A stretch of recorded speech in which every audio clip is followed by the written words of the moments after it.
Most men don't have anxiety. They have unused aggression. And if that sounds dramatic, good. Stay with me. If nothing in your life can hurt you, nothing in your life will sharpen you. We live in the safest era in human history. Climate controlled rooms, ergonomic chairs, food delivered to your door, HR departments, policies and laws, warnings, guardrails everywhere. And yet, men are restless, irritable, distracted, low grade unhappy. Not because life is too hard, but because it's too soft. I'm Anthony Manning, and this is Low Battery Mode. Let's get into it.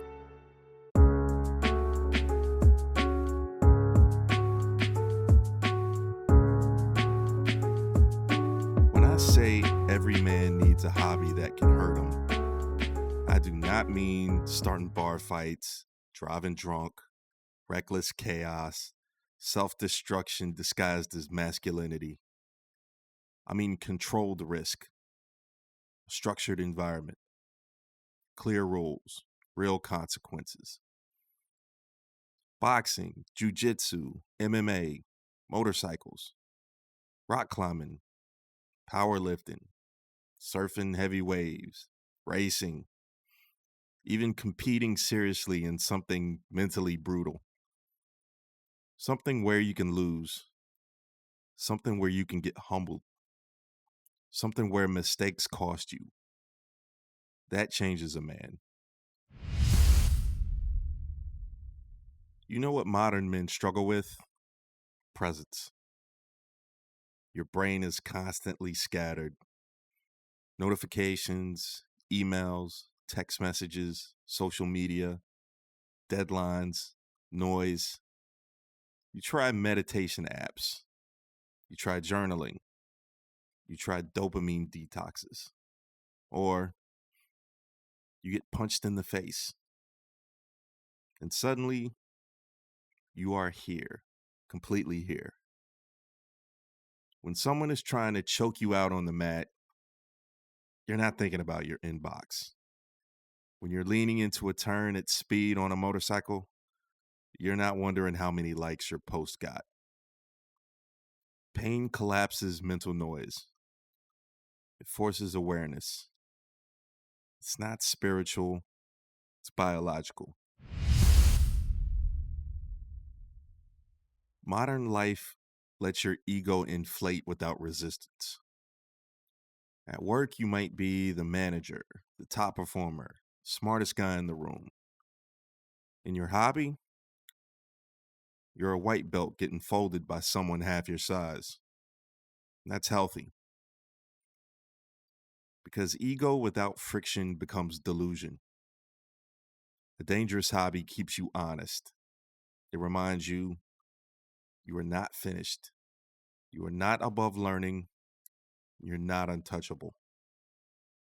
And humility built through experience is different than fake humility you post about online. It's earned. Here's something nobody says out loud. Men have aggression. Not evil, not violent. Aggression. Drive, force, intensity. If you don't train it, it leaks. Leaks into road rage, snapping at your girlfriend, passive aggression at work, arguments in comments section, gambling, impulse decisions. Untrained aggression becomes chaos. Trained aggression becomes discipline. A man who spars twice a week is usually calmer than a man who never does, because he has an outlet. His nervous system knows what real pressure feels like, so small things don't shake him. Modern life keeps you in a weird middle zone. Not fight, not flight, just buzzing. Low-grade stress, low-grade stimulation, low-grade dissatisfaction. A hard physical hobby spikes your stress intentionally. Heart rate up, adrenaline up, risk present. Then it resolves. You survive. And your body learns, I can handle intensity. That confidence is physical. It's not affirmations, it's evidence. You stop panicking at small problems because you faced bigger ones voluntarily. When you do something that can hurt you, you develop respect. Respect for other people who train, the skill required, your own limits. You stop talking so much and you start observing. Because when consequences are real, you listen more carefully. Men without real consequence environments become loud. Men who train in them become precise.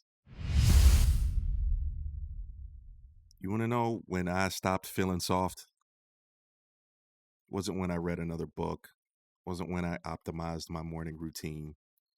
It wasn't when I hit some PR in the gym. It's the first time I twisted a throttle and felt a machine strong enough to kill me respond instantly to my right hand. My journey riding motorcycles didn't start as some poetic search for masculinity. It started because I was bored.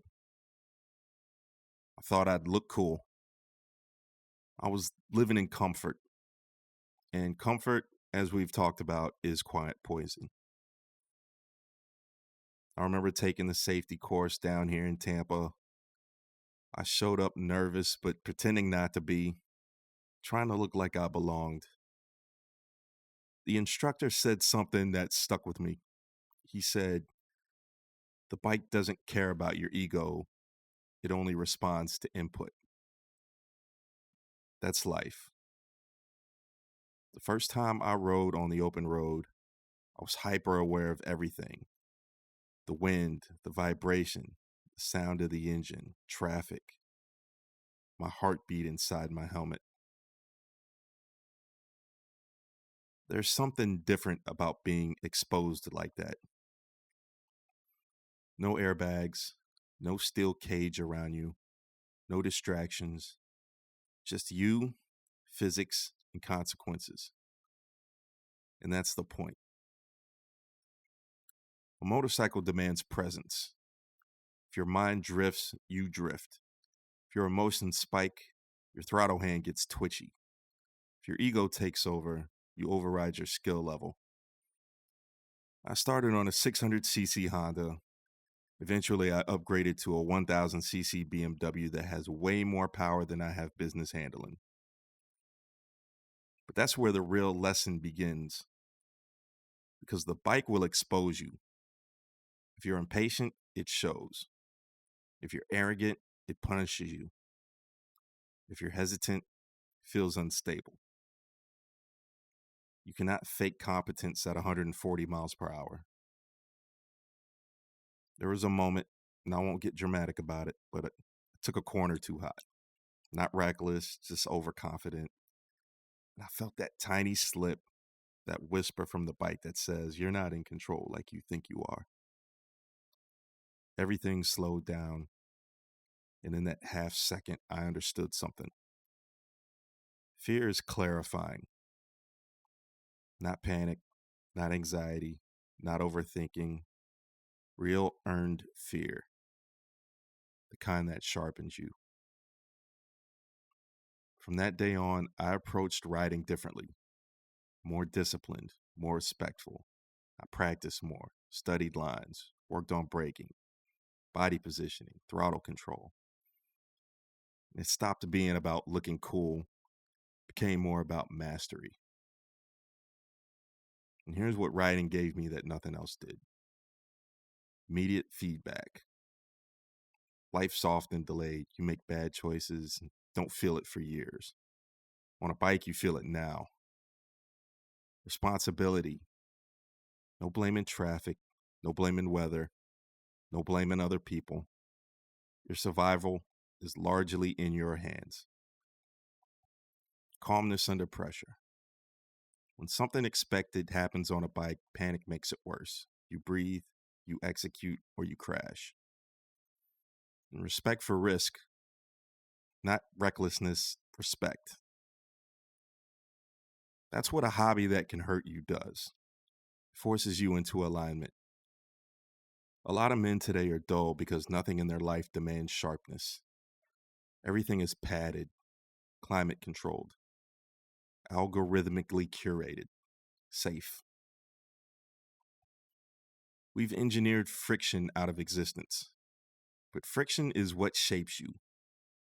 When I ride, I'm not thinking about notifications. I'm not replaying arguments. I'm not doom scrolling.